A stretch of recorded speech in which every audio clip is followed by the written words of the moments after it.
commit to throw for the first time on the outside. He's got a first down to Drake Davis, who will get a commitment from next quarter. You just made the term that I think really personifies Matt Fink, and that's upside. This is a tall, lanky, hasn't grown yet into his body, tremendously good athlete. You don't look at him and say, oh, this guy's a dual threat runner. He's got a high ceiling for development. He tossed that ball out to Drake Davis, and Craig, you mentioned, and Jason, that got a commitment coming from Drake Davis. Drake Davis played soccer his junior year, responded with a huge campaign as a senior, earning a roster spot here in the game.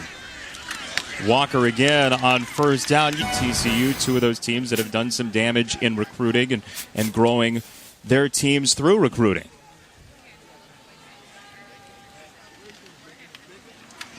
Kareem Walker again waited for the crease to open and just got tripped up. Got a nice job by number 55, Landon Dickerson. Guard pulling out in front of him. Did a nice job of reading it and cutting off of him, but got his feet a little bit caught up. And but you see them, at least all-star game, you figure throwing around a yard. What Armour's doing is they're kind of running and setting up a second and short, a third and short. Yeah, it's kind of methodical here. And if Kareem Walker there doesn't get tripped up, that might be a race to the corner to see if he could turn the edge. Nice little drive being mounted here by Team Armour and quarterback Matt Fink. Maybe one more play in the quarter. We'll see. Answer's no. The drama, right? Benito Jones tried to beat the whistle there, number 95. He got off that football. Well, you said he's got a high motor, Benito Jones. There, it's on display. 7-0, the lead for Team Highlights. Some of the greatest players in high school football in the country. Future stars in college and the pros. Today in Orlando.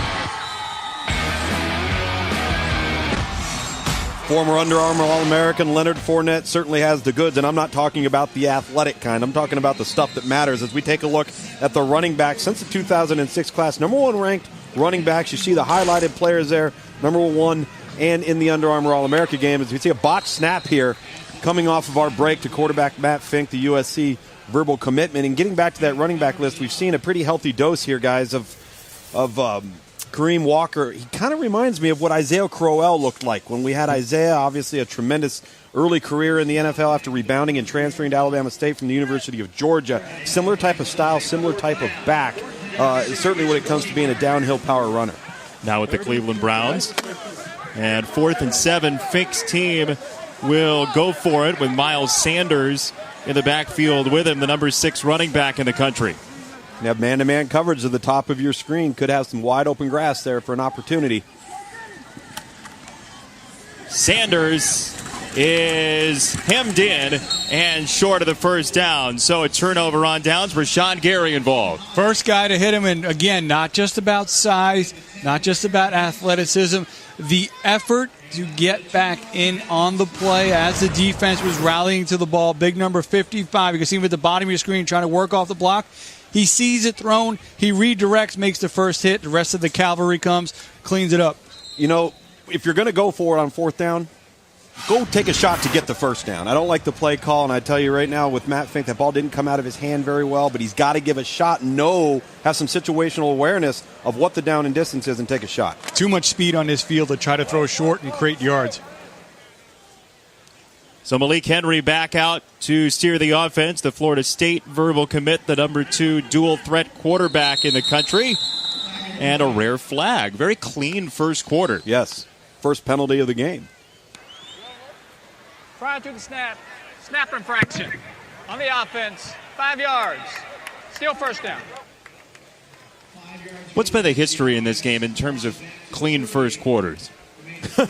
It's been a struggle, and it's usually a struggle in the trenches. As we take a look at Deion Sanders, standing by some of his defensive players, getting some love in front of the camera. It's been a struggle because you have such a mismatch up front, and so it takes a little while after about 3.5 days of practice to start to gel as a unit in a game.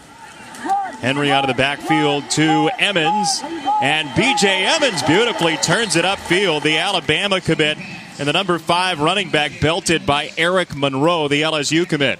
Emmons has a compact build with a lot of muscle on it. He really has the build to be able to take punishment as well as dish it out, and we saw the ability there to finish on that play. From a small town in North Carolina, Morganton, North Carolina, about 16,000 people, closest to Asheville, on his way to Alabama down south.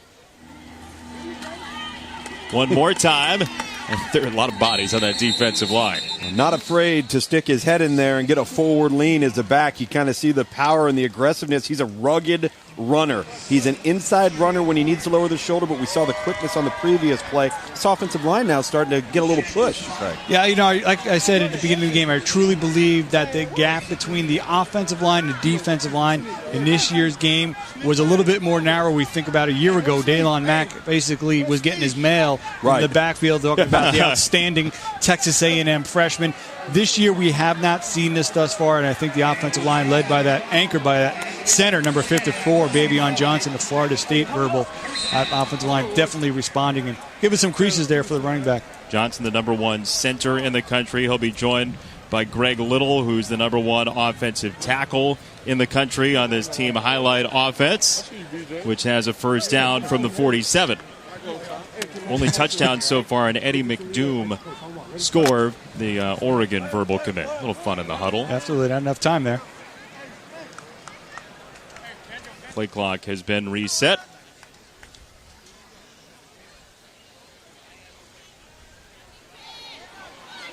Henry scrambling. Dumps it off in a smart decision. Emmons whipped out of bounds after a very short gain. And really one of the players that has been a surprise this week was number 7, Antonius Clayton. He was the player that forced Henry out of the pocket on that play, but the first step amongst the best in this class. He was a little bit of a late riser on the recruiting scene because earlier on in his career, very lean frame. He's been able to put on some size, and as far as getting upfield, being disruptive, the Gators really have a special player there. And they become accustomed to having that type of a player. A Dante Fowler, a former alumnus here, he wasn't overly big and physical and thick either. He develops down the road. So Florida, we know, defensively, has had some players up front. Henry gets outside and taken down in the open field. Chauncey Gardner, the Florida commit, that's Gator on Seminole on the tackle. Nice job by Chauncey Gardner coming up, making the play. And if you ask Chauncey Gardner, he will tell you he is the Gators' best recruiter. Has been working hard all week. He might tell you he's already their best player. Just ask him. He can tell you he's the president, too, considering how much he actually starts classes on Monday at Florida, so he's on his way to the Gators.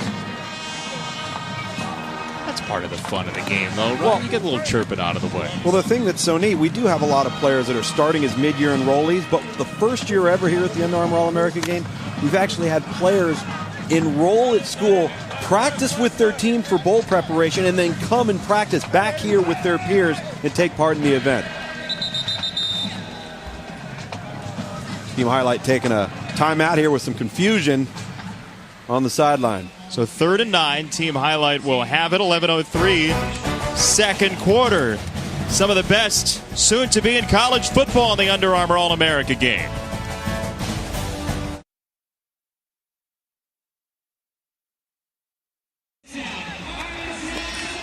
7-0 team highlight downstairs. Matt Schick, the Under Armour sideline report. He's learning how to high step. Matt? Yes, I am, from one of the best. I'm here with a guy that if you refer to him as one of the best cornerbacks of all time, you will be admonished, corrected, and he may never talk to you again. Deion Sanders is here, the best of all time. What do you enjoy most about coaching and being with these kids? The kids, man. I love the kids. We've had some extraordinary kids come through this game, and they're doing so well in the pros. This is the best game by far. We have the best uniform. The coaching staff has well over 100 years of experience. We're at Disney, and look at the weather here in Florida. It's unbelievable, man. What is the toughest thing for a great player like yourself to teach other kids to do? Well, I'm past the days of having expectations that they would make the same choices that you would have made, because they're 17, 18, and 19 years old. So you can't expect that. You just take what you have, and they are extraordinary athletes, man, and just build on it. These kids are unbelievable. Some of the corners have said that you have taught them how to annoy wide receivers. What's the best way to annoy a wide receiver? Just work on your craft, work on your skill, and believe in you. By the way, Levante Taylor, number one corner, going to your alma mater. What do you expect? Let me tell you something. I expect him to walk in there day one and learn the game and to be able to play and contribute. He has the attitude, he has the swagger, he has the work ethic, and academically, he's sound. So this guy's going to make a difference in someone's life. Some good coaches down here, including the best corner of all time, it is. Deion Sanders. It is Thank no you. other game. This is the only one. Matt, thank you. And you say, I mean, first of all, that's not the only advice he gave the corners of how to annoy a wide receiver. He's being coy. Second of all, you see college and pro football Hall of Famer. You wonder who the Hall of Famers are going to be from this game as time progresses. Yeah, outstanding group of alumni, and we're seeing it now in college football throughout the bowl games. And those players beginning to develop in the NFL. Obviously, that first group coming through, Julio Jones, A.J. Green, they have not disappointed at all with their play on the big stage. Maybe even the punter will end up in the Hall of Fame. Dom Maggio, the Wake Forest commit, gets a little love. 7-0. Team highlight in front of Dion. This is A Screen O'Boom, and you are tuned into the station listening to the 2016 All-American. Some of these are future NFL players for sure, and we've seen the draft It's Super loaded Bowl recently time, with baby. Under Armour All-America game alumni. Well, this is 4 of the top 6 overall picks in last year's NFL draft, and you know, Jameis Winston, as you watch the second half of the NFL season really coming on, I think it was expected that Amari Cooper would contribute the way that he has. But the common denominator with all these guys, didn't hear about off-the-field issues. You didn't have work ethic problems. You didn't have character and academic issues. All of those little ingredients that make the player, these guys got that stuff, and that's going to be the determining factor. And 70 catches in his first year in the NFL for Amari Cooper, with the season still having 1 week left. And you mentioned Winston closing the way he did, but this is a very strong group, and it's likely to get stronger. When they both played in the 2012 game, Jameis Winston hooked up with Amari Cooper for a big touchdown in that game, and those two have not stopped making plays since.